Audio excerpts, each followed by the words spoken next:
साखी 180।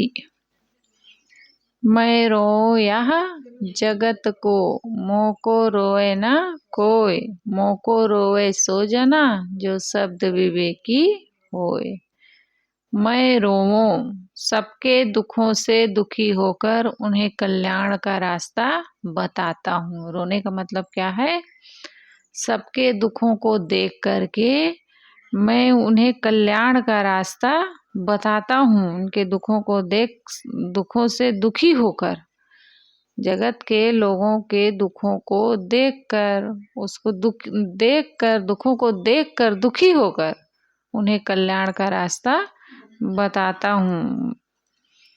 मैं जगत के जीवों को दुखी देखकर उनके दुखों से स्वयं दुखी होकर उन्हें सन्मार्ग बताता हूँ। मैं रो यह जगत को, मोको रोए ना कोई। मैं जगत के जीवों को दुखी देखकर और उनके दुखों से स्वयं दुखी होकर उन्हें सन्मार्ग बताता हूँ, परंतु वे आर्त होकर उत्साहपूर्वक मेरी बातों पर ध्यान नहीं देते। मोको रोए ना कोई, उनके दुखों से स्वयं दुखी होकर उन्हें सन्मार्ग बताता हूँ, परंतु वे आर्त होकर उत्साहपूर्वक मेरी बातों को ध्यान नहीं देते, मेरी बातों पर ध्यान नहीं देते। मोको रोए सो जना, मेरी बातों पर वही ध्यान देता है जो शब्द विवेकी होए, जो शब्दों का विवेकी है। सदगुरु कबीर साहब की बातों पर कौन ध्यान देता है? जो शब्दों का विवेकी होता है। यदि हम किसी व्यक्ति में ममता करते हैं तो उसके सुख दुख हमारे सुख दुख बन जाते हैं। जिससे हम मोह करते हैं, प्रेम करते हैं, उसका सुख दुख हमारा सुख दुख बन जाता है। वो दुखी होता है तो हम दुखी होते हैं, खुश होता है तो हम खुश होते हैं। अर्थात उसके सुख में हम सुखी होते हैं और दुख में दुखी होते हैं। यही हमारी ममता जितने लोगों में बढ़ती जाती है, उतने लोगों के सुख दुख हमारे सुख दुख बनते जाते हैं। जितने लोगों से बढ़ती गई उतना वो सबसे फिर प्रेम होता गया, फिर उनके सुख दुख हमारे सुख दुख बनते गए। यदि हम अपने पूरे परिवार में ममता करते हैं तो पूरे परिवार के सुख दुख हमारे सुख दुख बन जाते हैं। यदि हम पूरे गांव मोहल्ला में ममता करते हैं तो पूरे गांव का सुख दुख हमारा सुख दुख बन जाता है। यदि पूरे एतराफ एवं देश में ममता करते हैं तो उनके सुख दुख हमारे सुख दुख बन जाते हैं। कबीर उच्चतम मानव है, सदगुरु कबीर उच्चतम मानव हैं। उनकी ममता पूरे जगत के प्राणियों में हो गई थी, सारे संसार के लोगों से उनकी ममता हो गई थी। इसलिए वो क्या कहते हैं? मैं रो यह जगत को। इसलिए वो पूरे जगत के लिए रोते थे। जिसके मन में पूरे जगत के प्राणियों में ममता हो जाती है, उसके मन में वस्तुतः समता हो जाती है। पूरे जगत के प्राणियों के प्रति हुई ममता को ही समता कहते हैं। पूरे जगत के प्राणियों के लिए हुई ममता को ही समता कहते हैं। ममता तब तक मानी जाती है जब तक वह किसी एक में हो। ममता कब तक मानी जाएगी? जब तक वह किसी एक में हो, तब तक वो ममता है। और जब संपूर्ण विश्व के प्रति ममता हो गई तो ये क्या हो गई? समता। तुम्हारे बड़े साहेब हो गए। फिर उसकी दृष्टि में प्राय कोई नहीं रहा। कबीर ऐसे ही उच्चतम संत हैं जो पूरे जगत के लोगों को अपना मानकर उनके दुखों से दुखी होकर रोते हैं। कैसा अद्भुत है! संसारी लोग किसके लिए रोते हैं? अपने पत्नी बच्चों के लिए रोते हैं, बच्चे स्वजन के लिए रोते हैं। परंतु जो माया मोह के त्यागी हैं, वो कबीर जैसे महात्म संत ही संसार के लिए के लोगों को के दुख से रो सकते हैं। कबीर जैसे महात्म संत महात्म संत पूरे संसार के लिए रोते हैं। अब सोचो, हित चिंतन का सर्वाधिक आयाम किसका है? कौन सबसे बड़ा हित चिंतक हमारा है? संत हमारे हित चिंतक है कि हमारा परिवार हमारे लिए हित चिंतक है? संसारी का या संसार त्यागी का? अतएव जो व्यक्ति संसार से जितना अनासक्त रह सकता है, वह उतना ही संसार का हित चिंतन तथा हित कर सकता है। सदगुरु कहते हैं मैं संसार को सन्मार्ग पर लाना चाहता हूँ, परंतु संसार के लोग मेरी बातों पर ध्यान ही नहीं देते हैं। उनको कहाँ उतना लग रहा अपने लिए, जितना संत लोगों को चिंता है कि हमारा समाज सुधर जाए, हमारा देश सुधर जाए, लोगों का दुख दूर हो जाए, उतना उनको दुख दूर करने की कहाँ चिंता है। वो सोचते भी नहीं है। कितना भी संत गुरु अपने उपदेश दे रहे हैं, बता रहे हैं कि ऐसा करो, ध्यान करो, साधना करो, ध्यान करवाना पड़ता है। शिविर में देखते हो कितना शासन करना पड़ता है कि बोलो मत, लेकिन उनको कहाँ अपने लिए चिंता, वो बोल ही रहे हैं।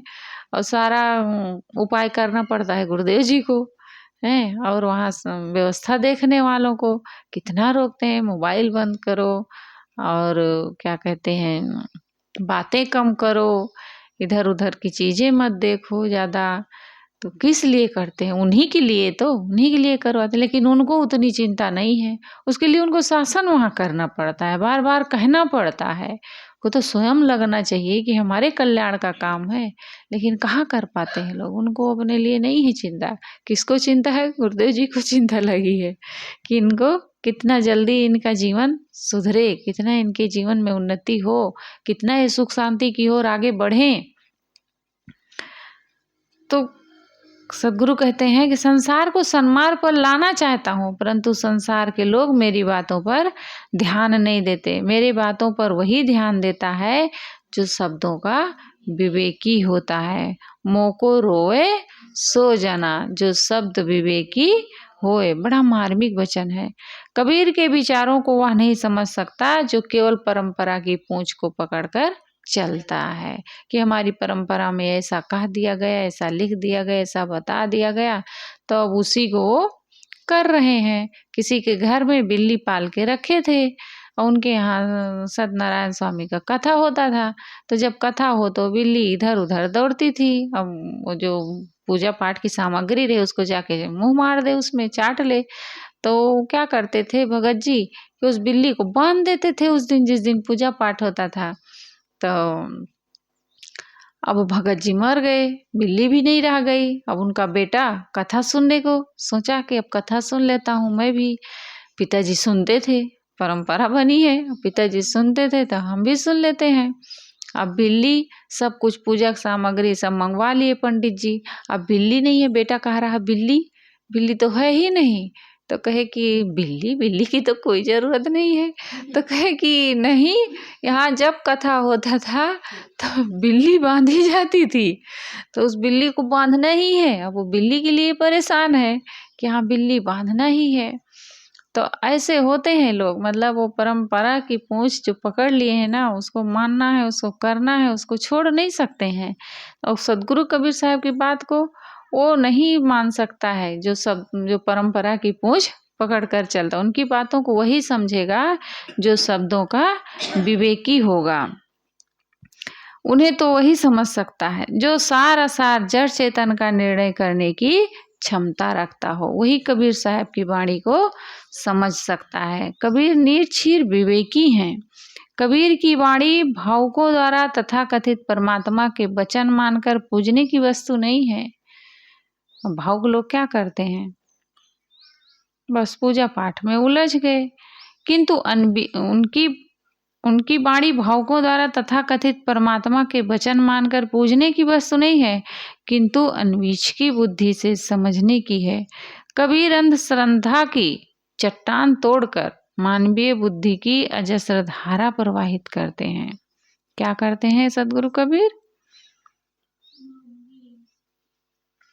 अंधश्रद्धा की चट्टान तोड़कर, जो अंधश्रद्धा की चट्टान बनी है उसको तोड़ करके मानवीय बुद्धि की अजस्र धारा प्रवाहित करते हैं। श्रद्धा के नाम से अंधे लोग कबीर को नहीं समझ सकते, किंतु जो श्रद्धा और बुद्धि से समन्वित विवेक के पक्षधर हैं वे कबीर की बातें समझ सकते हैं। कबीर की वाणी में हवाई महल नहीं है।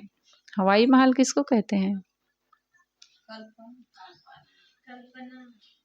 हवाई महल जो हवा में बनाए वो हवा महल है। साहिब जी बताती थी। किंतु स्थिर भूमि है। कबीर की वाणी में हवाई महल नहीं है, किंतु स्थिर भूमि है वे हमें तात्विक और वस्तुपरक विचार देते हैं और छिछले सतह से हटकर आत्मा की गहराई में पहुंचने की राय देते हैं। सारा संसार तो विषयों के और धर्म के पाखंड सागर में डूबकर दुखी है। इन दोनों दुखों से जीव का उद्धार करना कबीर साहब का मंतव्य है। संसार के कौन कौन से दुख हैं संसार में? और नीलम, कौन कौन से दो दुख हैं? और भी कहे ना कबीर साहब, दुई दुख मेट के हों सना था, नहीं कहते? तो दो दुख कौन कौन है?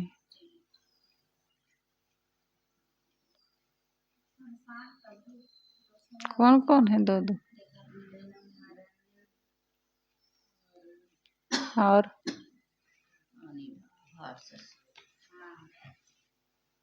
का है किरण साहब? हानि लाभ हर्ष शोक जन्म मरण, यही है दो दुख। स्नेहा तो तीन ताप है, दैहिक दैविक। दो दुख पूछ रही हूँ ना,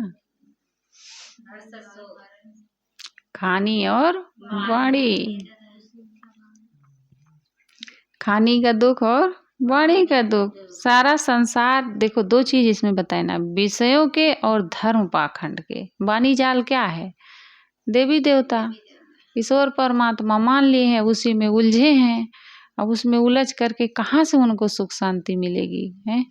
और जो विषयों में पड़े हुए हैं, संसार के प्राणी पदार्थों के चक्कर में पड़े हुए हैं, वो उसमें भी दुख ही उनको मिलता है, सुख कहाँ मिलता है? तो विषयों के और धर्म के पाखंड सागर में डूबकर दुखी हैं।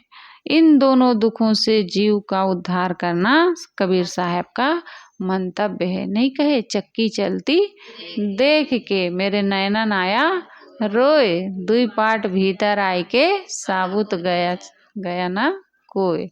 ये जो दोनों दुख के चक्कर में जो पड़ा, वो संसार के में सुखी नहीं हो पाया, वो साबुत नहीं बचा। आत्म परिचय ही परमात्म परिचय है। साहेब साहेब सब कहें, मोहि अंदेशा, और साहेब से परिचय नहीं, बैठोगे के ही ठौर। साहेब किसे कहते हैं?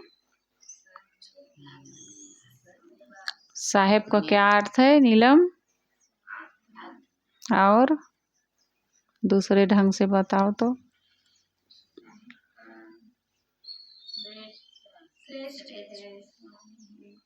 और बताई हूँ कुछ कुछ। किरण साहब,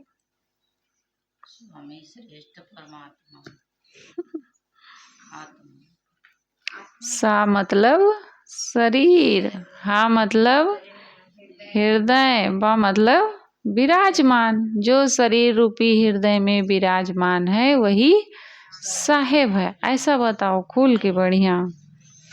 संसार के प्रायः सब लोग साहेब साहेब कहते रहते हैं, लेकिन असली साहेब का उन्हें परिचय नहीं है। साहेब साहेब सब कहें, संसार के सब लोग साहेब साहेब कहते रहते हैं, परंतु मोह ही अंदेशा, अंदेशा यानी चिंता, मुझे तो और ही चिंता है कि इन लोगों को साहेब से परिचय ही नहीं है कि साहेब कौन है। सच्चे साहेब से परिचय नहीं है, फिर बैठोगे कहीं ठोर, तुम किस स्थान पर बैठोगे, तुम्हारी स्थिति कहाँ होगी? साहेब कहते हैं बैठोगे कहीं ठोर, तुम किस स्थान पर बैठेंगे, इनकी स्थिति कहाँ होगी?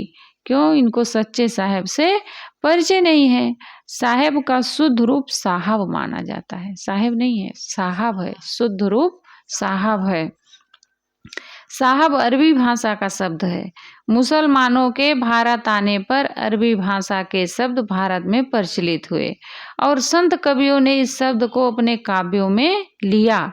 कबीर जैसे निर्गुण धारा के संत ही नहीं, किंतु तुलसी जैसे सगुण धारा के कवियों ने भी साहेब शब्द का पर्याप्त प्रयोग किया। साहेब के अर्थ मित्र, साथी, मालिक, स्वामी, हाकिम, सरदार, ईश्वर, संत, कवि, आदरणीय आदि किए जाते हैं। यहाँ साहेब का अर्थ वह स्वामी है जो जीव का निधान है, जीव का आश्रय स्थल है, आश्रय स्थिति स्थल है। उसी का लक्ष्य रखकर सब लोग साहेब साहेब अथवा ईश्वर परमात्मा कहते हैं। कबीर देव कहते हैं कि लोग साहेब, ईश्वर, मालिक, परमात्मा, ब्रह्म, अल्लाह, गॉड आदि तो अवश्य कहते हैं, परंतु उन कहने वालों को असली साहेब से परिचय नहीं है। लोग साहेब, ईश्वर आदि शब्दों की ढेरी लगाते हैं, परंतु क्या वह शब्दों की ढेरी है? शब्द शब्द सब कोई कहा है, वो तो शब्द विदे हैं। पहली बात यह समझने की है कि जीव का आश्रय स्थल जीव से अलग नहीं हो सकता। व्यक्ति का निज स्वरूप चेतन है, वही उसका आश्रय स्थल है, परंतु मनुष्य समझता है हमारा आश्रय स्थल कोई अलग से ईश्वर है। यह तो थोड़ी अकल का प्रयोग करने से मालूम हो जाता है कि हर मौलिक पदार्थ का आश्रय स्थल उसका अपना स्वरूप ही होता है। जीव से अलग परमात्मा, ईश्वर तो हम केवल शब्दों में कहते हैं, वह कोई अनुभव का विषय नहीं है। अनुभव का विषय व्यक्ति का अपना चेतन स्वरूप है। जीव अनुभाविक तथ्य है और ईश्वर केवल अनुमान का विषय है। जीव अनुभविक तथ्य है। इस वाक्य का अर्थ यह नहीं है कि वह विषय है, किंतु वही विषयी अर्थात अहम पदार्थ है, वही सबका दृष्टा, साक्षी एवं चेतन है। जीव ही जीव का साहेब है, आत्मा ही आत्मा का निधान है। मेरा साहेब मुझसे अलग नहीं है, तेरा साहेब और क्या है? और कोई साखी है? तेरा साहेब है घट भीतर, बाहर नैना क्यों खोले। तुम्हारा साहेब कहाँ है? भीतर में है, लेकिन लोग उसको बाहर खोज रहे हैं। सदगुरु कबीर कहते हैं तेरा साहेब है घट माही, बाहर नैना क्यों खोले। बाहर क्यों आँख खोल करके देखते हो, भीतर की ओर झांको, भीतर देखो। कबीर देव का ये कहना बिल्कुल यथार्थ है। लोग साहेब साहेब तो कहते हैं, परंतु इन्हें साहेब का कोई परिचय नहीं है।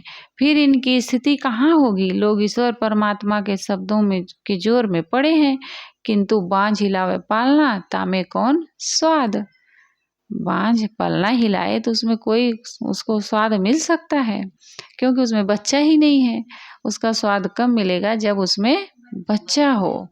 तो ऐसे लोग ईश्वर परमात्मा सब रट रहे हैं, खोज रहे हैं, लेकिन उसमें कहाँ उनका उसका अनुभव हो रहा। क्यों? क्योंकि वह ही नहीं होता तो फिर मिलता और उनके जीवन में सुख शांति हो जाती। तो ईश्वर परमात्मा शब्दों से कुछ काम नहीं चल सकता। जीव की स्थिति स्वरूप में ही होगी। अतएव जीव ही परम साहेब है। इसलिए सदगुरु अकली साखी में क्या कहते हैं? जीव बिना जीव बाँचे नहीं, जीव का जीव आधार। जीव दया कर पालिए, पंडित करो विचार। जीव के बिना जीव का कल्याण नहीं होता। जीव बिना जीव बाँचे नहीं, जीव का जीव आधार। जीव ही जीव का सहारा बनता है। जीव के बिना जीव का कल्याण नहीं होता और जीव ही जीव का सहारा बनता है। जीव दया कर पालिए, पंडित करो विचार। इसलिए हे पंडितों, इस बात पर विचार करो और दया करके जीवों की रक्षा करो। यदि जीव का कोई रक्षक है तो अन्य जीव ही है। जीव का रक्षक कोई है तो अन्य जीव ही है। और भक्षक भी हैं बहुत लोग, जीव ही जीव के भक्षक भी बने हुए हैं। आखिर मार डालते हैं, मुर्गी बकरी मार के खा रहे हैं तो भक्षक भी बने हैं। लेकिन अगर कोई रक्षक है तो अन्य जीव ही है। आध्यात्मिक दृष्टि से देखें तो जीव के कल्याण में सहयोग दूसरे जीव ही करते हैं। साधारण मनुष्य जीव है और संत गुरुजन भी जीव ही हैं, वो भी तो हमारे रक्षक हैं, जीव के रक्षक। असली रक्षक तो हमारे संत गुरुजन हैं। साधारण सत जिज्ञासु एवं मुमुक्षु जीवों के कल्याण में संत गुरु ही तो सहयोग करते हैं। देवी देवादि तो जीव के गढ़े हुए शब्द मात्र हैं। उनकी भावना करके मनुष्य अपने मन को थोड़ा केवल संतोष देता है, उनसे कुछ पाता नहीं है, क्योंकि वो कुछ है ही नहीं। यदि जीव कहीं से सहारा पाता है तो वह दूसरे जीव से ही पाता है। आदमी ऐसी कृतघ्नता करता है कि जिन मनुष्य जीवों से उसके निर्वाह तथा परमार्थ में सहयोग मिलता है उसकी महत्ता की उसे याद नहीं आती और दूर के ढोल सुहावन के अनुसार देवी देवता को मान रहा है, उसी के गीत गाता रहता है। एक जगह नई सड़क बनी थी, कहा गया कि अच्छा हुआ यहाँ नई सड़क बन गई। कहीं नई सड़क बनी तो कहा गया अच्छा हुआ कि यहाँ नई सड़क बन गई। वहाँ के लोगों ने कहा हाँ महाराज, ईश्वर की कृपा से यहाँ अच्छी सड़क बन गई। अब बनाए हैं उसको मनुष्य, लेकिन क्या कह रहे हैं, ईश्वर की कृपा से बन गई। उनसे कहा गया कि जिन मनुष्यों की बनाई योजना तथा अथक श्रम से इस सड़क का निर्माण हुआ, उनका उपकार आप लोगों ने एक वाक्य में भी नहीं व्यक्त किया और एक काल्पनिक आदर्श की दोहाई देने लगे। मनुष्य की दृष्टि यथार्थवादी मानवीय से हटकर काल्पनिक दैवीय हो गई है। वह मनुष्य को नहीं देव को श्रेय देता है। मनुष्य सच है, देव झूठे हैं। ज्ञान विज्ञान की सारी विभूतियां मनुष्य की हैं, अतएव जीव ही जीव का कल्याण करने वाला है। परंतु खेद है कि लोग जीव की प्रशंसा ना करके किसकी करते हैं, देव की करती हैं। सदगुरु कहते हैं कि हे सत्यासत्य विवेकनीय बुद्धि वाले पंडितों, जीवों पर दया करो और उनको निर्भ्रांत ज्ञान देकर उन्हें सारे भ्रमों से मुक्त होने में सहयोग करो।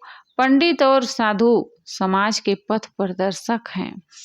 यदि वे ज्ञान एवं धर्म के नाम पर भ्रांति फैलाते हैं तो जनता का कल्याण कैसे होगा। जब वही तो धर्म रक्षक हैं, लोगों के जीवों के रक्षक हैं, अच्छा मार्ग बताने वाले हैं, सन्मार्ग बताने वाले हैं, लेकिन जब वही भटके हुए हैं तो फिर वो समाज को कैसे अच्छी रास्ता बता सकते हैं, कैसे उनका कल्याण कर सकते हैं। वे कल्याण का कोई सहारा नहीं है और यदि समाज में सच्चे ज्ञान का प्रकाश करते हैं तो जीवों का परम हित है। साधु और पंडित समाज में दववाद को निरस्त कर मानवता का प्रचार करें। कल्पित देव की महिमा को हटाकर मानव की महिमा एवं जीव की महत्ता पर प्रकाश डालें। जीव की ही संसार में सर्वोच्च सत्ता है। जीव को हटा देने पर शिव बेजान है। सारे देव निर्जीव अर्थात मना कल्पित हैं। जीव सबका कल्पक है। इस साखी में दूसरा श्लेष अर्थ है कि जीव के बिना जीव की रक्षा नहीं होती। जीव ही जीव का आधार है। इसलिए हे पंडित, विचार कर जीवों पर दया करो। देवी देवादि के नाम पर उनकी हत्या न करो और न कराओ। यही तो करते हैं पंडित लोग। कबीर साहब ने यहाँ कहा है जीव बिना जीव बाँचे नहीं, जीव का जीव आधार। तो मांसाहारियों ने इसे उलटकर एक पंक्ति बना रखी है। क्या बनाई है ये जानते हो? जीव बिना जीवे नहीं, जीव बिना जीवे नहीं, जीव ही जीव आहार। जी बिना जीव जीवे नहीं, जीव ही जीव आहार। बिना जीव के लोग जीते नहीं हैं। जीव ही जीव का आहार बना है। कौन बनाए है इसको? मांसाहारी लोग बनाए हैं। और कबीर साहब का कहते हैं जीव बिना जीव बाँचे नहीं, जीव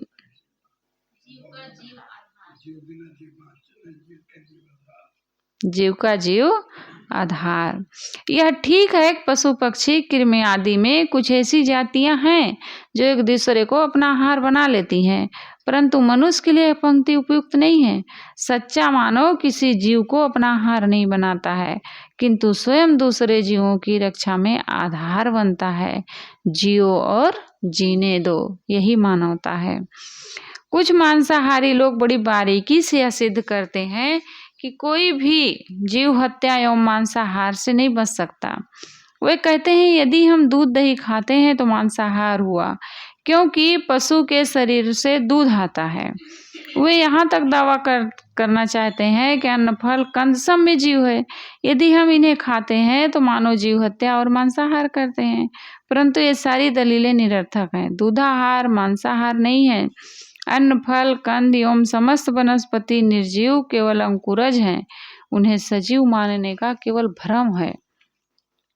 दूध फल और मांस एक साथ रख दिए जाएं तो सहज समझा जा सकता है। दूध और फल देखने में स्वच्छ लगते हैं, अच्छा लगता है देख करके, लेकिन मांस कोई रख दे, मछली रख दे तो देखने में अच्छा लगेगा?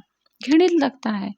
अपने ही मुख के दांत या चाम उखड़ जाएं तो देखने का मन होता है। दांत उखड़ जाए तो कोई 1 सेकंड भी मुंह में नहीं रख सकता है उसको, तुरंत फेंकेंगे निकाल के। उन्हें मुख में नहीं रख पाएंगे। फिर भी सब कहलाने वाला आदमी निर्दय बनकर दूसरे जीवों की हत्या करता है और उनके घृणित मांस को हिंस पशु की तरह खा जाता है। सद्गुरु कहते हैं, जीव दया पालन करो और मांसाहार का त्याग करो। बोलिए सद्गुरुदेव की जय। वंदन है गुरुदेव।